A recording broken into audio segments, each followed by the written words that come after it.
जय हिंद फ्रेंड्स। कैसे हैं आप लोग? आई होप सभी बिल्कुल बढ़िया है, बहुत अच्छे से लगे हुए हैं। मैं नवीन कुमार आप सभी का स्वागत करता हूं सीजीआर के इस ऑनलाइन प्लेटफॉर्म पे, जिसमें दोस्तों हम आज के वीडियो में डिस्कस करने वाले हैं आरपीएफ एसआई के एग्जाम पैटर्न को लेकर हम लोग डिस्कस करने वाले हैं। अगर आपने भी फॉर्म फिल किया है तो आपको एग्जाम के पैटर्न को जानना बेहद जरूरी है, ताकि आपको एक आइडिया लग सके कि किस टॉपिक से क्वेश्चंस यहाँ पर बनते हैं, कैसे क्वेश्चंस यहाँ पर बनते हुए आपको दिखाई देते हैं और कैसी चीजें हमारे पास में इसमें निकल कर आती है। तो चलिएगा, आज का जो वीडियो है इसका मोटो देखिएगा, आरपीएफ एसआई के पेपर पैटर्न को समझना है और जो हमारे पास सिलेबस है भाई उसके वेटेज को हमें समझना है कि सिलेबस में किस पोर्शन से हमारे पास क्या चीजें निकल कर आ रही है, किस पोर्शन का कितना हमारे पास में वेटेज है। ये सारी चर्चा हम आज के वीडियो में करने वाले हैं। तो चलिएगा, शुरुआत करते हैं हमारे वेटेज के डिस्कशन की। जैसा कि आप जानते हैं, अगर हम पेपर के पैटर्न को लेकर अगर बात करें तो जो आरपीएफ एसआई की परीक्षा होने वाली है, जो एग्जाम हमारे पास में होने वाला है, इसमें जो अरिथमेटिक का पोर्शन है या मैथ्स का जो पोर्शन है दोस्त, उसका कितना वेटेज है? 35 नंबर का। टोटल 35 क्वेश्चन हमारे पास में आएंगे। सेकंड हम बात करें रीजनिंग वाला जो पोर्शन होता है, जनरल इंटेलिजेंस या रीजनिंग का, इसका 35 क्वेश्चन का वेटेज है। और साथ ही साथ जनरल अवेयरनेस जो हमारे पास में होता है, जिसे हम जीए कहते हैं या जीएस भी जिसमें इंक्लूड होता है, वो हमारे पास में 50 नंबर का वेटेज है। ओवरऑल जो वेटेज है दोस्त वो है 120 नंबर का। टोटल पेपर आपका 120 नंबर का होगा, जिसमें आपको 120 क्वेश्चंस करने होंगे और टाइमिंग आपको दी जाएगी 90 मिनट की। 1.5 घंटे में आपको 120 क्वेश्चन यहाँ पर बनाने हैं, मतलब 1 मिनट से भी कम समय में आपको क्या करना है, एक क्वेश्चन को क्रैक करना है, जो कि हो भी जाता है भाई, कोई परेशानी की बात इसमें नहीं जाती। अगर हम बात करें तो यहाँ पर माइनस मार्किंग भी है आपके पास। सही सवाल करने पे आपको क्या मिलेगा? 1 नंबर मिलेगा। गलत आंसर देने पे आपके 0.33 नंबर कट जाएंगे। मतलब हम कह सकते हैं कि यहाँ पर 1/3 की क्या है भाई, माइनस मार्किंग है।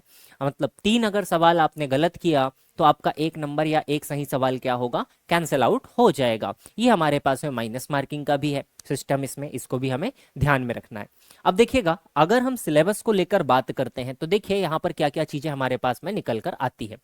सबसे पहले अगर हम बात करें भाई करंट अफेयर्स से, तो देखिए करंट अफेयर्स का काफी अच्छा वेटेज हमारे पास में है। लगभग देखिए 15-17 क्वेश्चन हर जगह से पूछा हुआ है, करंट अफेयर्स से हर बार पूछा हुआ है। तो करंट अफेयर्स के लिए हमें क्या करना है, अगर आपकी हैबिट है कि आप डेली न्यूज़पेपर पढ़ते हैं तो काफी अच्छे से आप करंट अफेयर्स से जुड़े होंगे। अगर आप न्यूज़पेपर नहीं पढ़ते हैं, न्यूज़ वगैरह में आप ज्यादा इंटरेस्टेड नहीं है, तो पर्टिकुलर आपके पास में एक मैगजीन निकल कर आती है, जो मंथली भी आपके पास निकल कर आती है, ईयरली भी आपके पास निकल कर आती है। तो नॉर्मल जब भी आपका एग्जाम होगा उसके 1 साल पहले तक का तो आपको करंट अफेयर्स कंप्लीट करना ही करना है। तो एक बुक आपको उठाना है, कहाँ पे क्या हुआ, किस देश में क्या बातें हुई, ये सारी आपको एक मैगजीन के थ्रू आप इसको आराम से कवर कर सकते हैं। या पर्टिकुलर आपके पास बहुत सारी क्लासेस भी इसके लिए अवेलेबल होती है। इसमें हमें स्पोर्ट्स को पढ़ना होता है, बिजनेस देखना होता है, इकोनॉमी अर्थव्यवस्था पढ़ेंगे, बुक्स और ऑथर्स देखेंगे, गवर्नमेंट स्कीम और पॉलिसीज को हम देखते हैं, डेज और इवेंट्स को हमें देखना है, किस तारीख को हमने कौन सा दिवस हम मनाते हैं, ये सारी चीजें कंप्लीट करनी है। पॉलिटी हमें पढ़नी होती है, नेशनल अफेयर्स हमें पढ़ने होते हैं, इंटरनेशनल अफेयर्स हमें पढ़ने होते हैं, हमारे देश में क्या चल रहा है, बाकी के दूसरे देशों में क्या चीजें चल रही हैं, ये सारी चीजें हमें क्या करनी होती है, कंप्लीट यहाँ पर करनी होती है। इसके अलावा हमें नेशनल पार्क्स देखने हैं, वाइल्ड लाइफ सेंचुरीज देखनी है, geography, appointments, resignations, persons in news, environment, ये सारी चीजें हमें यहाँ पर कंप्लीट करनी होती है।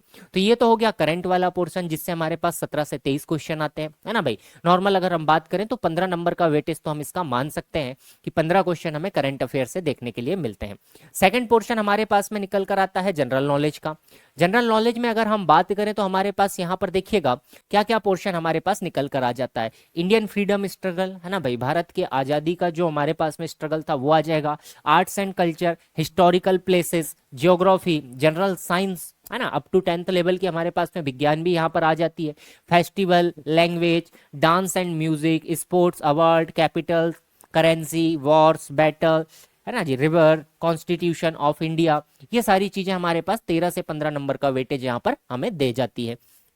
अगला अगर इकोनॉमिक्स को लेकर बात करें तो इकोनॉमिक्स से भी हमें 10 से 12 क्वेश्चन बन जाते हैं भाई, कई बारी, है ना, अलग अलग एग्जाम में। इकोनॉमिक्स कहीं ना कहीं अर्थव्यवस्था हो गई, basic concept of banking, RBI, people, banks in news, है ना, monetary policy, Indian economy, index, reports, banking, schemes, policies, miscellaneous portion, 10 से 12 आपके पास में क्वेश्चन यहाँ पर देखने के लिए मिल जाते हैं।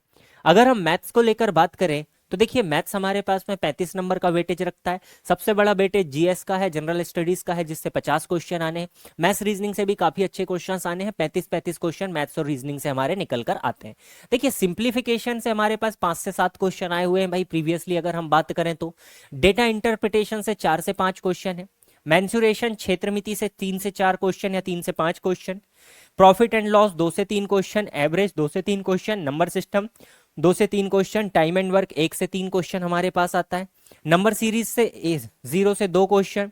इंटरेस्ट 0 से 2 क्वेश्चन। मिक्सचर से 0 से 2 क्वेश्चन। रेशियो प्रोपोर्शन 0 से 2 क्वेश्चन हमारे पास निकल कर आते हैं। आगे हम बात करें परसेंटेज 0 से 2 क्वेश्चन। टाइम स्पीड डिस्टेंस 2 से 3 क्वेश्चन। अलजेब्रा से 2 से 3 क्वेश्चन हमारे पास में निकल कर आते हैं। तो यहां पर आप देख सकते हैं किस चैप्टर से ज्यादा क्वेश्चंस पूछे जाने की संभावना होती है, उसे आप कंप्लीट कर सकते हैं। आगे अगर हम रीजनिंग को लेकर बात करें मेरे भाई, तो देखिएगा दोस्त, रीजनिंग का सिलेबस भी हमारे पास में काफी ब्रॉड है, काफी बड़ा हमारे पास में सिलेबस होता है। इसमें भी देखिएगा क्या क्या चीजें हमसे पूछी जाती है, तो उसको लेकर हम बात करते हैं। नॉन वर्बल रीजनिंग से बात करें 5 से 6 क्वेश्चन। स्टेटमेंट कंक्लूजन 5 से 6 क्वेश्चन। पजल से 4 से 5 क्वेश्चन है। सीरीज 3 से 4 है। ऑर्डर रैंकिंग 3 से 4। कोडिंग एंड डिकोडिंग 2 से 4। एनालॉजी 2 से 3। क्लॉक कैलेंडर से कम है भाई, 0 से 1 क्वेश्चन। अल्फाबेट वर्ड टेस्ट 0 से 1 क्वेश्चन। मिसिंग नंबर 0 से 2। वेन डायग्राम 0 से 2। ब्लड रिलेशन 0 से 2 क्वेश्चन हमसे पूछे जाते हैं। क्लासिफिकेशन 0 से 2 और डायरेक्शन एंड डिस्टेंस से 1 से 2 क्वेश्चन हमारे पास में पूछे जाते हैं। तो ये सारे टॉपिक हमें कंप्लीट करने हैं, बेहद आसान, एक एक दिन के ये सारे टॉपिक हमारे पास में होते हैं। तो ये हमारे पास में था भाई कि आरपीएफ एसआई का जो एग्जाम पैटर्न है, इसका हमारे पास में क्या क्या सिलेबस है, क्या चीजें हमें कंप्लीट करनी है, किस चीज से कितने क्वेश्चंस हमारे पास निकल कर आते हैं। तो ये हमने एनालाइज किया, इसको हमने देखा। अब देखिएगा, जब आप तैयारी करते हैं तो तैयारी करने के बाद आपके लिए सबसे ज्यादा इंपॉर्टेंट चीज क्या होती है कि अपनी तैयारी को जांचना, क्या हम सही तरीके से तैयार हो पाए या सही तरीके से तैयार नहीं हो पाए। तो जब आप अपनी तैयारी को जांचना चाहते हैं तो अपनी तैयारी को जांचने के लिए सबसे बढ़िया तरीका क्या होता है, आपको लगाने होते हैं टेस्ट। मॉक टेस्ट आपको लगाने होते हैं। तो मॉक टेस्ट आप कहां से लगाएंगे, तो मॉक टेस्ट के लिए सीजीआर ने आपके लिए लेकर आया है बढ़िया एक टेस्ट सीरीज आपके लिए अवेलेबल है, जिसमें आप पर्टिकुलर आरपीएफ एसआई की टेस्ट सीरीज देख सकते हैं। इसमें आपको क्या क्या मिलने वाला है, तो 110 से ज्यादा आपको टेस्ट यहां पर मिलने वाले हैं। 110 से ज्यादा आपके पास में टेस्ट रहेंगे। फुल लेंथ आपको यहां पर टेस्ट देखने के लिए मिलेंगे, जिसमें तीनों सब्जेक्ट पूरे जैसा एग्जाम में होता है उसी पैटर्न पे आपको टेस्ट देखने मिलेंगे। एक बहुत खास बात मैं आपको बताना चाहूंगा कि केवल सीजीआर ही वो प्लेटफॉर्म है जिसपे आपको एक्स सर्विसमैन स्पेसिफिक रैंकिंग आपको देखने के लिए मिलेगी, कि जितने भी एक्स सर्विसमैन एग्जाम्स देने वाले हैं उनके बीच में आपकी रैंकिंग क्या है, आप कितने नंबर पे उनमें लाई कर रहे हैं, आपका रैंक क्या निकल कर आ रहा है, जिससे आप अपनी तैयारी को जांच सकते हैं एक्स सर्विसमैन के रैंक के अनुसार। आगे देखिए, इसी में और आपको क्या मिलेगा, हर एक सवाल का आपको डिटेल सॉल्यूशन भी मिलेगा। इसका मतलब जब आप टेस्ट देकर कंप्लीट करेंगे तो उसके बाद में आप अपने आप को एनालाइज भी कर सकते हैं कि किस पोर्शन में मेरे से सवाल सही हो रहा है, किस पोर्शन में मेरे से सवाल सही नहीं हो पा रहा है, कहां पर हमारी गलतियां हो रही हैं वो भी हम पकड़ सकते हैं। सारे प्रीवियस ईयर के पेपर्स अवेलेबल है, 20+ प्रैक्टिस टेस्ट है। साथ ही साथ एक बड़ी अच्छी बात है कि यहाँ पर डेली आपको फ्री क्विजेस देखने के लिए मिलेंगे। डेली छोटे छोटे क्विज आपके पास में होंगे, 2 4 5 क्वेश्चन वाले क्विज होंगे। इन्हें आप लगाते चलेंगे, आपको कुछ नया सीखने के लिए डेली मिलते रहेगा। और एक बार जब आप एनरोलमेंट करते हैं तो आपको पूरा 365 दिन की क्या मिलेगी भाई, वैलिडिटी आपको मिल जाएगी। पूरा 1 साल के लिए ये चीजें आपके पास में वैलिड रहेगी। जैसा कि आप जानते भी हैं कि 2024 में भी वैकेंसी है, अगले 2025 में वापस से ये सारी वैकेंसी रिपीट होने वाली है, आरपीएफ वाली, रेलवे वाली। तो आपको दोनों जगह पर अगर आप अभी एनरोल करते हैं तो आप दोनों साल में क्या कर सकते हैं, वैकेंसीज को अप्लाई कर सकते हैं, अपनी तैयारी को जांच सकते हैं। तो आई होप ये वीडियो आपके लिए इंफॉर्मेटिव रही होगी, आपको कुछ नया जानने को यहाँ पर मिला होगा। तो मिलेंगे अब हम अगले वीडियो में, तब तक बढ़िया रहिए, खुश रहिए, व्यस्त रहिए, मस्त रहिए। जय हिंद, जय भारत, वंदे मातरम।